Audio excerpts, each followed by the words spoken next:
The little creature touching the man's ear is actually a pygmy marmoset, one of the smallest primates in the world. When you groom a pygmy marmoset with a toothbrush, it will quietly lie still and cooperate, even adjusting itself into the most comfortable position to fully enjoy your spa service.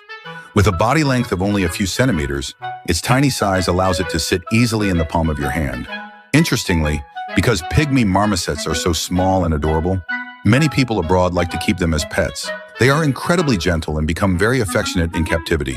They're also surprisingly intelligent, capable of responding to their owners based on facial expressions. Their diet is quite unique.